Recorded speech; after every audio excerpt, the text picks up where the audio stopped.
നമസ്കാരം.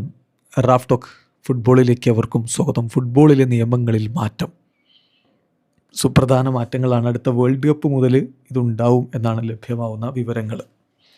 വാറിന് കൂടുതൽ പവർ കൊടുക്കുന്ന തരത്തിലൊക്കെയുള്ള ചേഞ്ചുകളാണ് വരാൻ പോകുന്നത്. അതുപോലെ കളി വൈകിപ്പിക്കുന്ന പരിപാടി ഉണ്ടല്ലോ. ഇപ്പോൾ ലീഡെടുത്ത് നിൽക്കുന്നു, 85-90 മിനിറ്റൊക്കെ ആകുമ്പോൾ ഗോൾ കീപ്പർമാർ ഗോൾ കിക്ക് എടുക്കാനൊക്കെ ഒരു വൈകലാണ്, ത്രോ ഇൻ എറിയാനൊക്കെ ഒരു വൈകലാണ്, സബ്സ്റ്റിറ്റ്യൂഷനൊക്കെ ഒന്ന് പതുക്കെയാക്കലാണ്.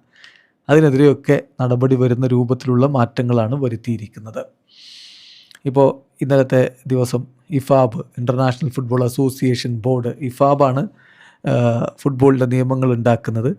അവർ ഈ ഒരു ലോക്ക് അപ്രൂവൽ കൊടുത്തിരിക്കുകയാണ്. ഒഫീഷ്യൽ ആയിട്ടുള്ള റിപ്പോർട്ടുകൾ വന്നു കഴിഞ്ഞു.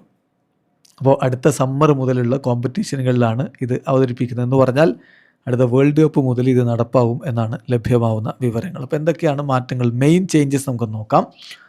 ഒന്ന്, ത്രോ ഇന്നിൻ്റെ കാര്യത്തിൽ ഒരു കൗണ്ട് ഡൗൺ വെക്കും. അതായത് 5 സെക്കൻഡിലധികം സമയമെടുക്കുകയാണ് ത്രോ എറിയാനെങ്കിൽ റിവേഴ്സ് ചെയ്യും എന്ന് പറഞ്ഞാൽ എതിർ ടീമിനായി ആ ത്രോ മാറ്റും.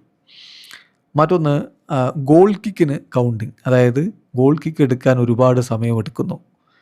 അപ്പോൾ 5 സെക്കൻഡിലധികം ഗോൾ കിക്ക് എടുക്കാൻ സമയം ചിലവഴിക്കുകയാണെങ്കിൽ ആ ഗോൾ കിക്ക് ഓപ്പോസിഷൻ ടീമിന് കോർണറാക്കി മാറ്റും.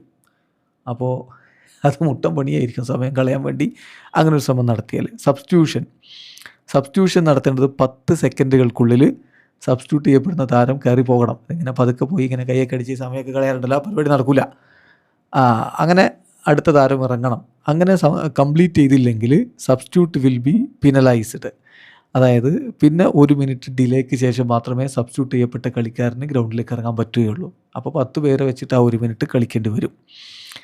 അതുപോലെ തന്നെ മെഡിക്കൽ അറ്റൻഷൻ, ഈ മെഡിക്കൽ ട്രീറ്റ്മെൻറ്റ് ലഭിച്ചിട്ടുള്ള ഒരു താരം വീണ്ടും കളിക്കളത്തിലേക്ക് ഇറങ്ങാൻ അറ്റ്ലീസ്റ്റ് 1 മിനിറ്റെങ്കിലും എടുക്കണം. ഇതൊരു 30 സെക്കൻഡൊക്കെയാണ്, അത് മാറ്റി 1 മിനിറ്റ് എടുക്കണം എന്നുള്ളതാണ്. പിന്നെ ചില സിറ്റുവേഷനുകളിൽ ഇപ്പോൾ wrongly corner kick, goal kick ഇതൊക്കെ അവാർഡ് ചെയ്യുന്ന സമയത്ത് വാറിന് പെട്ടെന്ന് അതിൽ ഇൻ്റർവെൻ ചെയ്യാം എന്നുള്ളതാണ്. അത് മോണിറ്റർ റിവ്യൂ ചെയ്യാതെ തന്നെ ഇൻ്റർവെൻ ചെയ്യാം.